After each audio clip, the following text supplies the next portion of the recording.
भगवान बुद्ध आणि त्यांचा धम्म, द्वितीय खंड, भाग 3, उच्च कुलीन आणि पवित्र व्यक्तींची धम्मदीक्षा. पाठ पहिला. यशची धम्मदीक्षा. यशची धम्मदीक्षा. वाराणसी नगरात यश नावाचा एक राजपुत्र राहत होता.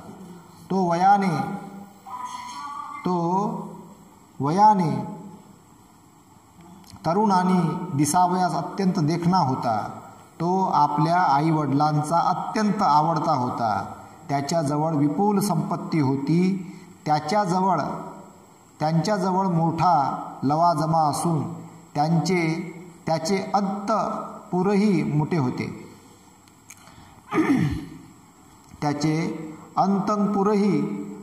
मोठे होते. तो आपला सर्व वेळ फक्त नृत्य, मद्यपान आणि विलासात घालवी. श्रीमंत होता. तो आपला सर्व वेळ फक्त नृत्य, मद्यपान आणि विलासात घालवी. विलासात म्हणजे मोजमजामध्ये घालवी. काही काळ लोटल्यानंतर त्या सर्वांची त्याला शिसारी आली. या गर्तेतून कसे बाहेर पडावे, असल्या जिण्यापेक्षा जीवनाचा अधिक चांगला असा एखादा मार्ग आहे काय? काय करावे हे न कळल्यामुळे आपल्या पित्याचे घर सोडून जाण्याचे त्याने ठरविले. एका रात्री त्याने पित्याचे घर सोडले आणि तो इकडे तिकडे भटकू लागला. फिरता फिरता तो ऋषीपतनाच्या दिशेने वळला. थकवा आल्यावर तो खाली बसला आणि स्वतःशीच मोठमोठ्याने म्हणू लागला, मी कुठे आहे? यातून आता मार्ग कोणता? अरे रे, काय ही दुर्दशा, केवढे हे संकट! ज्या दिवशी तथागताने पंचवर्गीय भिक्खूंना ऋषीपतन येथे पहिले प्रवचन दिले, त्याच दिवशी रात्री हा प्रकार घडला. यश ऋषीपतनला येत असतानाच तेथे राहत असलेले तथागत भगवान बुद्ध पहाटे उठून उघड्या हवेत इकडून तिकडे फेऱ्या घालीत होते. आपल्या भावना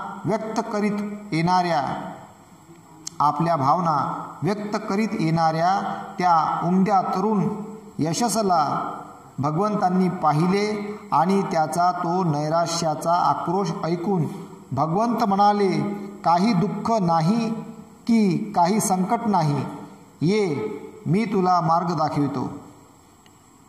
आणि भगवंतांनी त्याला आपल्या धम्माचा उपदेश दिला. आणि यशने जेव्हा तो उपदेश ऐकला तेव्हा तो हर्षभरीत झाला. मग त्याने आपली सोनेरी पादत्राणे काढली व तो भगवंताच्या सान्निध्य जाऊन बसला आणि आदराने त्याने त्यांना वंदन केले.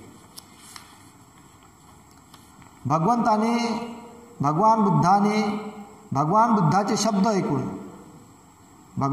शब्द ऐकून तथागतांनी शिष्य म्हणून आपला स्वीकार करावा अशी त्याने विनंती केली. नंतर भगवंतांनी त्याला बोलवून भिक्खू होण्याविषयी सांगितले. यशने ते मान्य केले. आपला पुत्र नाहीसा झाल्याचे समजल्यावर यशच्या आईवडिलांना अत्यंत दुःख झाले. पित्याने त्याचा शोध लावण्यास सुरुवात केली.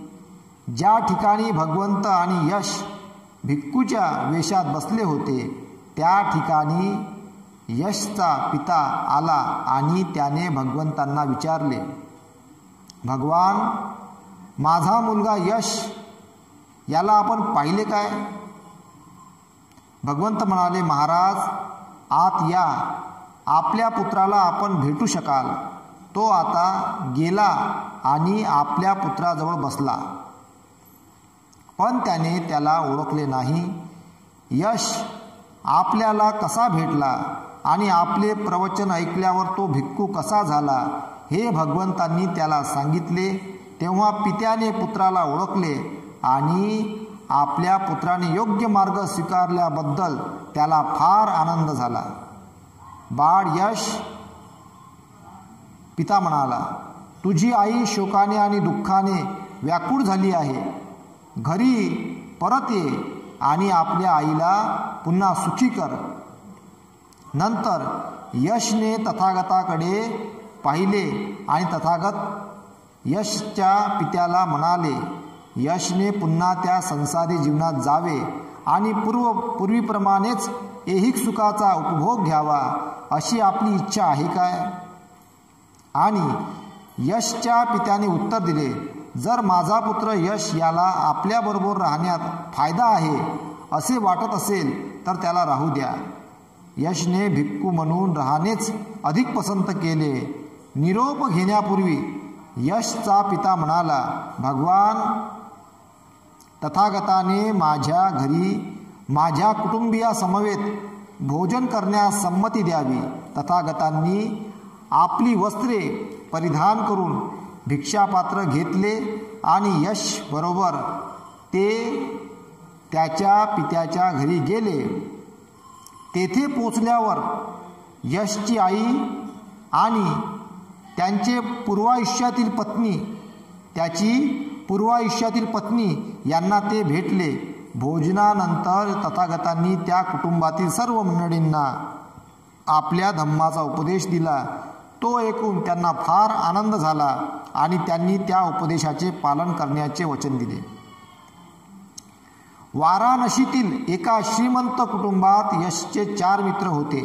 विमल, सुबाहू, पुण्यजीत आणि गवामपती अशी त्यांची नावे होती.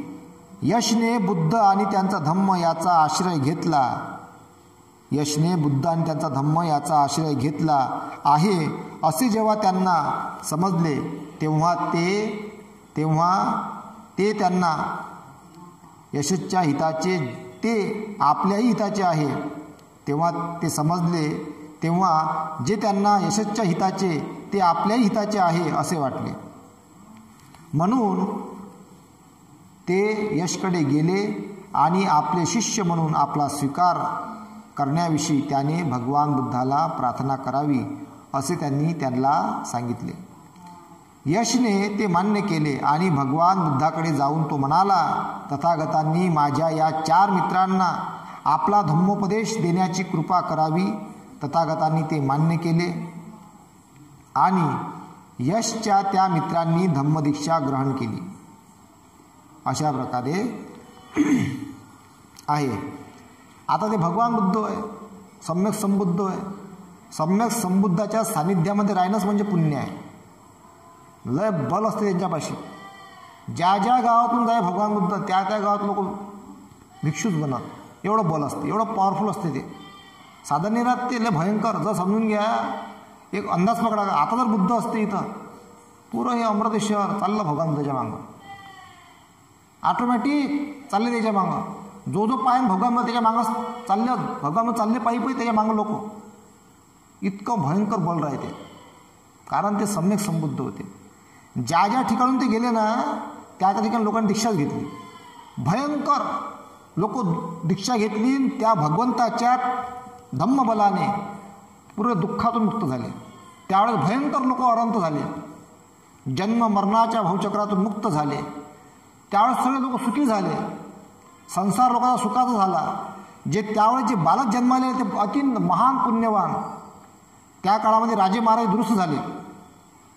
भगवान बुद्धाचं एवढं बल असते का त्यावेळेस राजे महाराजे लोक दुरुस्त झाले. चांगल्या जे जे भगवान बुद्ध म्हणत ते कार्य राजे महाराजे लोक करत होते. त्यावेळेस इतकं बल असते त्यांचंवालं. सम्यक संबुद्ध होते ते.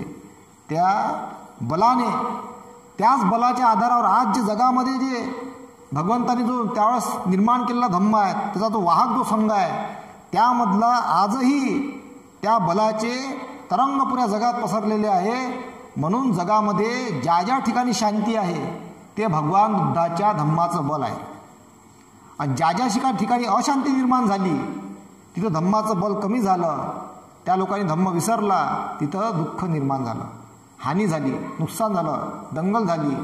बॉम्बस्फोट झाले, नुकसान झालं, आणि मग ते नुकसान झाल्यानंतर जर त्यांना शांती प्रस्थापित करायची असेल तर पुन्हा त्यांना भगवान बुद्धांचा धम्म स्वीकारावा लागेल, शांती प्रस्थापित करावीच लागेल. एक तर शांती कधी येते, एक तर पहिले समजून जाते का बा हानी करणं योग्य नाही, शांत राहा, विचार विनिमय करून प्रॉब्लेम सॉल्व्ह करा, चर्चा करून संकट मिटवून टाका.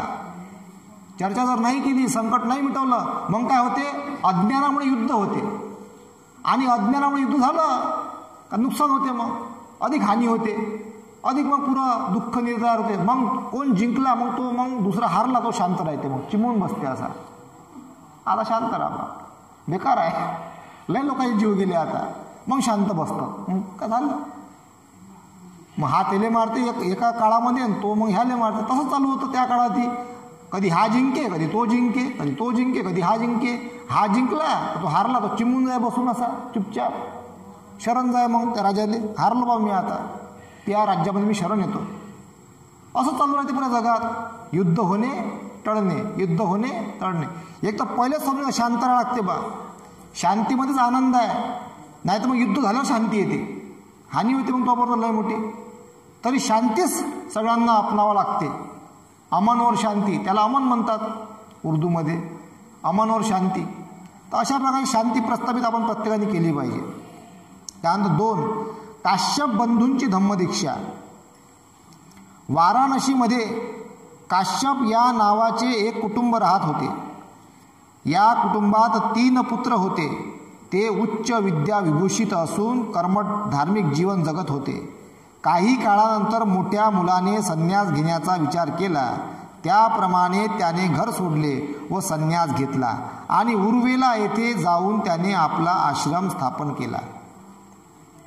त्याच्या धाकट्या 2 भावांनी त्याचे अनुकरण केले आणि तेही संन्यासी बनले. ते सगळे अग्निहोत्री किंवा अग्निपूजक होते. त्यांनी लांब केस ठेवले असल्यामुळे त्यांना जटिल असे म्हणत.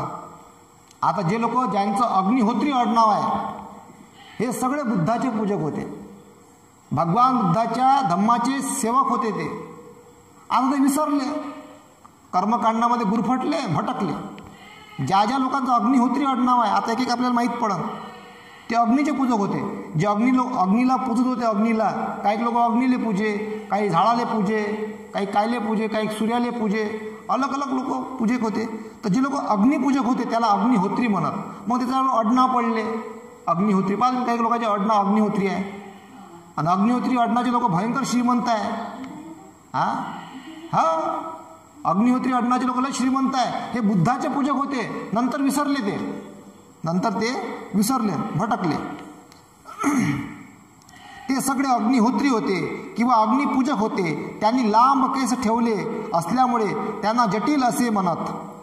हे 3 भाऊ उर्विला काश्यप, नदी काश्यप, निरंजना नदीच्या काश्यप आणि गया काश्यप, गया या गावाचा काश्यप या नावाने ओळखले जात. यापैकी उर्विला काश्यपाचे 500 जटिल अनुयायी होते. नदी काश्यपाचे 300 जटिल शिष्य होते आणि गया काश्यप 200 अनुयायी होते. उर्विला काश्यप हा त्यांचा प्रमुख होता. उर्विला काश्यपाची कीर्ती फार दूरवर पसरलेली होती. तो जीवनमुक्त असल्याचे मानले जात होते. लोक दूरदूरच्या ठिकाणाहून फल्गू नदीवरून त्यांच्या आश्रमात येत असत. उर्विला काश्यपाचे नाव आणि कीर्ती ऐकल्यामुळे तथागतांनी त्याला उपदेश देण्याचा आणि शक्य झाल्यास त्याला आपल्या धम्माची दीक्षा देण्याचा विचार केला. त्याच्या वास्तव्याच्या ठिकाणाची माहिती मिळाल्यावर तथागत उर्विला येथे गेले. तथागतांनी त्याची भेट घेतली आणि त्याला उपदेश व दीक्षा देण्याची संधी मिळावी म्हणून ते म्हणाले, काश्यप, जर तुमचा विरोध नसेल तर मला तुमच्या आश्रमात 1 रात्र राहू द्या. काश्यप म्हणाला, आपली विनंती मला मान्य नाही. या प्रदेशावर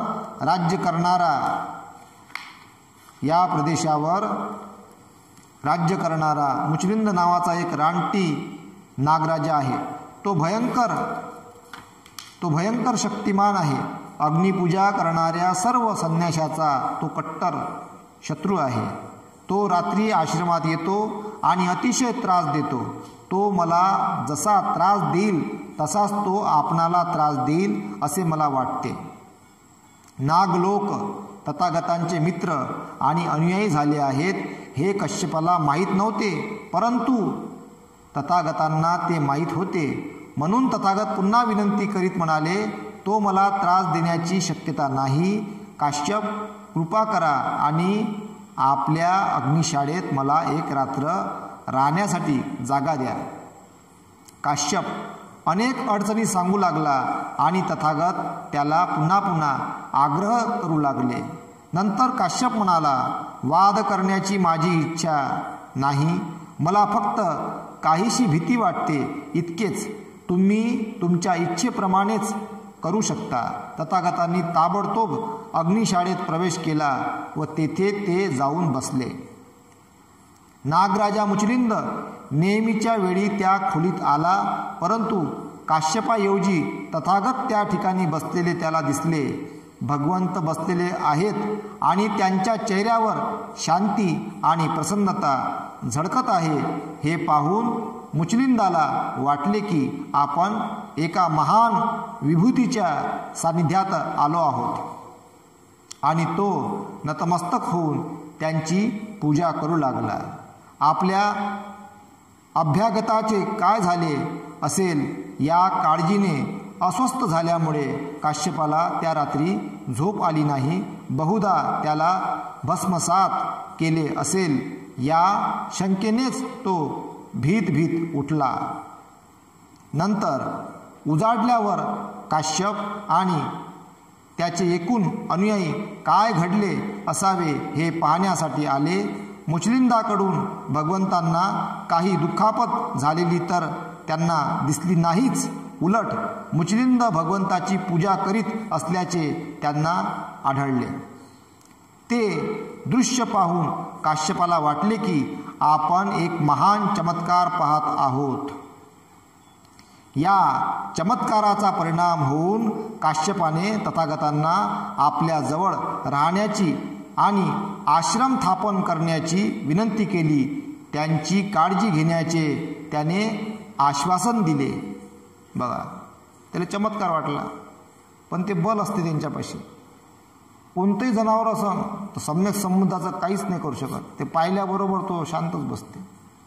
त्या काळात भयंकर असे जनावरं, साप, जीव जंतू, जंगली प्राणी सगळे भगवंत जिथं बसायचे तिथं सगळेजण शांत असे येऊन असे बसून जायचे.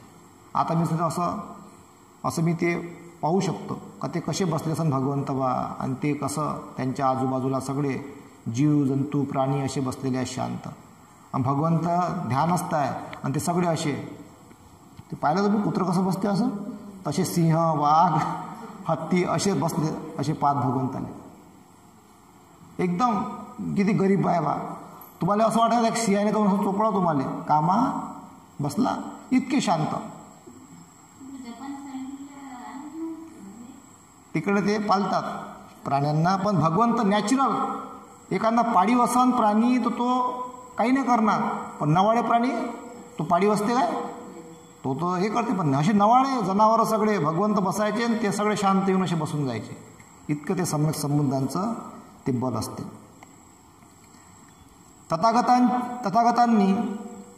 तथागतांनी तेथे राहण्याचे मान्य केले. त्या दोघांचे हेतू निरनिराळे होते. काश्यपाचा हेतू मुचलिंद नागापासून आपणास संरक्षण मिळावे हा होता. तथागतांना वाटले की एके दिवशी काश्यपाला आपला धम्मोपदेश देण्याची आपल्याला संधी लाभेल. पण काश्यपाने त्याविषयी काहीच अनुकूलता दाखविली नाही. तथागत केवळ चमत्कार करणारे आहेत, बाकी काही नाही असे त्याला वाटले. एके दिवशी आपण स्वतःच त्या बाबतीत पुढाकार घ्यावा असे तथागतांना वाटले आणि त्यांनी काश्यपाला विचारले, तुम्ही अरहंत आहात काय? जर तुम्ही अरहंत नसाल तर या अग्निहोत्रामुळे तुमचे काय हित होणार आहे? काश्यप म्हणाला, अरहंत होणे म्हणजे काय हे मला माहीत नाही. आपण ते मला स्पष्ट करून सांगाल का? नंतर भगवंत काश्यपाला म्हणाले, अष्टांग मार्गापासून प्रवास करणाऱ्या सर्व वासनांना ज्याने जिंकले आहेत तो अरहंत अग्निहोत्रामुळे मनुष्य पापामुक्त होऊ शकत नाही. अग्निहोत्रामुळे पापामुक्त मनुष्य होऊ शकत नाही. नंतर भगवंत काश्यपाला म्हणाले, अष्टांग मार्गापासून च्युत करणाऱ्या सर्व वासनांना ज्याने जिंकले आहे तो अरहंत. अग्निहोत्रामुळे मनुष्य पापमुक्त होऊ शकत नाही. काश्यप हा एक मंत्र अहमन्य पुरुष होता. काश्यप हा एक अहंमन्य पुरुष होता, परंतु तथागताच्या विधानातील सामर्थ्य त्याला जाणवले. प्रथम मनाची नम्रता व शालीनता व्यक्त करून आणि शेवटी खऱ्या धर्माला पात्र होण्याची तयारी करून त्याने हे मान्य केले की जगदंद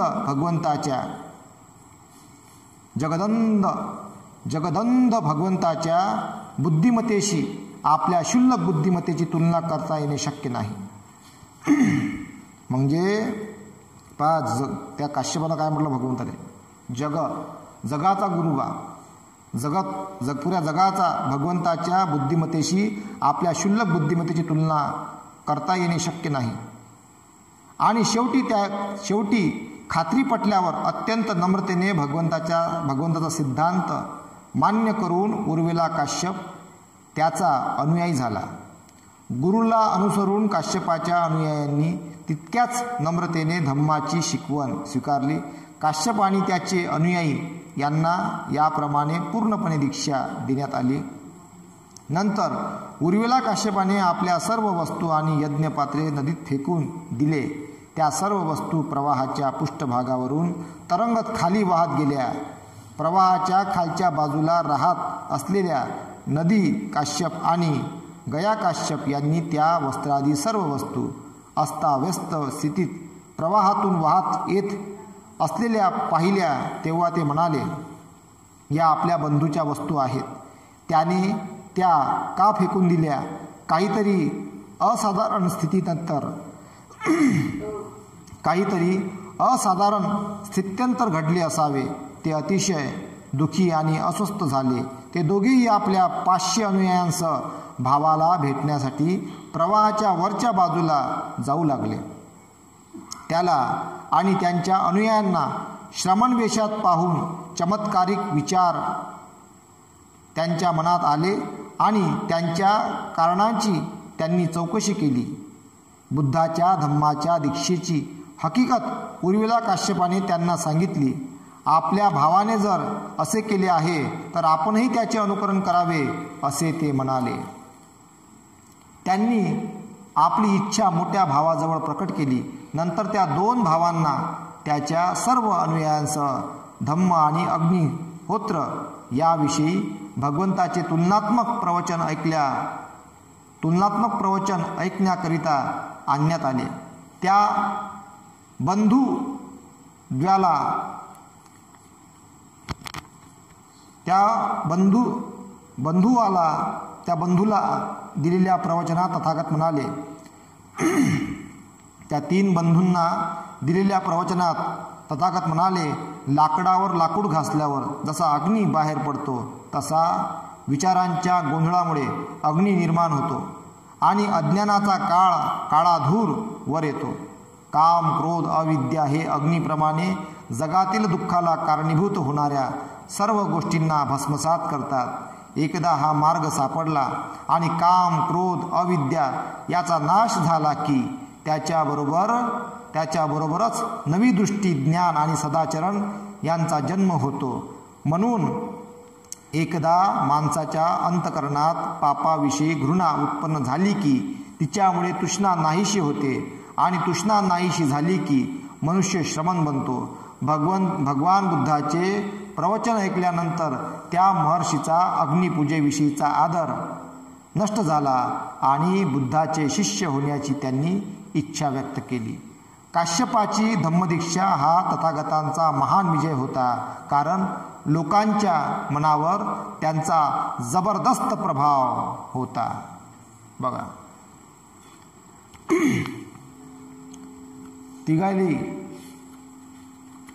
तिघही काश्यप बंधूंना आणि भगवंतांनी जिंकलं धम्माच्या बलानं, कारण त्यांचा लोकांवर प्रभाव होता. इतकं बल त्यांच्यापाशी होतं. आणि हेच बल बाबासाहेबांपाशी होतं त्या काळामध्ये 56च्या. बाबासाहेब जर अजून राहिले असते ना, अरे बापा, बम लोकांनी धम्मदीक्षा घेतली असती. बोधिसत्व होते.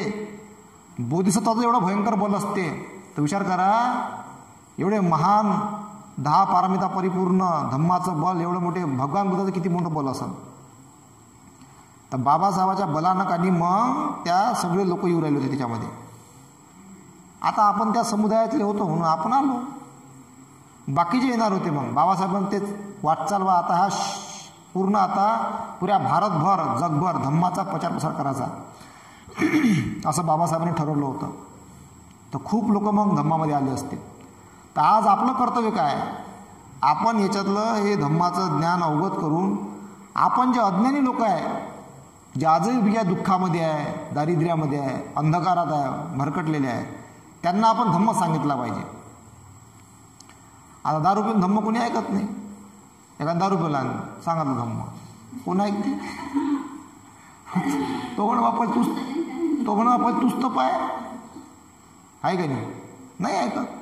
मग ते पहिले स्वतः पाहिजे तसं स्वतः राहिला का मग दुसरा ऐकते. स्वतःच नाही, स्वतःच दारू पिऊन आणि त्याला धम्म सांगा. तो म्हणते बा तू असा झाला धम्म आहे म्हणून मी दारू पिईन. तर मग तो मग त्याला असं वाटते ना, मग चुकीचा मेसेज चालला तो. मी तर सांगत असतो दारू पिऊन जेवीन नाही म्हटलं पाहिजे. दारू पिऊन, गांजा पिऊन, सिगरेट पिऊन मग ते काय होते, ते चुकीचा मेसेज जाते. काही जण नालीत पडते तिथून जेविंग करते. चुकीचं आहे ते, तसं नाही करा. अपमान उराला तो. सुज्ञीमध्ये राहून जेविंग म्हणता येते. सुज्ञीमध्ये म्हणा जेविंग. कलेक्टर झाला जेविंग म्हणा. कलेक्टर व्हा, डॉक्टर व्हा, वकील व्हा, जज व्हा, इन्स्पेक्टर व्हा, मोठे अधिकारी बना. तिथं अधिकारी बनल्यावर जेविंग म्हटलं तर वजन आहे. चांगलं बनल्यावर चांगलं आहे बा तेव्हा जेबिंग म्हणा, वजन आहे. चांगलंच नाही मग जेबिंग म्हणलं काय अर्थ आहे. मग काही केलं काय वाटते, हे लोक असेच असतात. चुकीचा मेसेज जाते तो. म्हणून कलेक्टर, डॉक्टर, इंजिनियर, वकील, जज मोठ्या मोठ्या पदावर चांगलं बनून, चांगला माणूस बनून जेबिंग म्हणा. पाव कसं वजन पडते, भयंकर वजन. आणि मग प्रभाव पडते, मग आपला धम्म वाढते. धम्म जर वाढवायचं असेल, बाबासाहेबाचं कार्य पूर्ण करायचं असेल तर पहिले तुम्हाला आपल्याला बनावं लागेल स्ट्रॉंग बनल्यानंतर मग हे ऑटोमॅटिक आपल्या मागं येतील. अरे बा येणं अशी प्रगती काऊन केली, किती चांगले लोक आहे, किती मस्त बोलतात. मग ते ऑटोमॅटिक आपल्या मागं येतं सगळेच जण. काही धम्मदीक्षा द्यायची गरज नाही, ते स्वतःच येतात मग. कारण त्याला ताण लागली असते. आपणच पहिले आपलीच ताण नाही भागली अजून. आपणच शोधू राहिलो कुठं आहे धम्म, कुठं आहे बाप्पा, दुखी स्वामी. आपणच परेशान, मग काय दुसरे घेतील. आपलीच ताण नाही भागली अजून. आपल्या धम्माचं पाणी नाही माहीत कुठं आहे. तर धम्म आपणच त्याच्यापासून अभाव आहे. मग आपणच अभाव आहे, मग दुसरा घेऊ शकत नाही. कारण त्याला वाटते हेच तर बा अजून परिपूर्ण नाही झाले. आता जे परिपूर्ण झाले त्यांचं कर्तव्य आहे का त्यांनी इतरांना सांगायचं. आता मग ज्याला समजला त्यानं सांगा, रविवारच्या रविवारी सांगा. संडे मिशनमध्ये कुठं गावात जावा, एखाद्या नगरात जावा, जिथं जिथं गरीब लोक आहे बिचारे त्याला धम्म सांगा. याच्यावेळी संपत्ती आहे, त्यांना संपत्तीचा 20 भाग त्या गरीब मुलांना कपडे, त्यांना काही खाऊ, त्यांना काही दप्तर, पेन, पेन्सिल, पुस्तकं दान द्या. जे श्रीमंत लोक आहेत, ज्यांच्यापाशी चांगला पैसा आहे, त्यांनी हे कार्य करायला पाहिजे रविवारच्या रविवारी संडे मिशन म्हणून.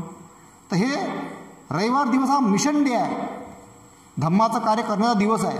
तर तो ज्या लोकांपाशी संपत्ती आहे मोठ्या प्रमाणात त्यांनी रविवारच्या रविवारी गावगाव फिरायचं. काय काय समस्या आहे बा आपल्या लोकांच्या ते जाणल्या पाहिजे.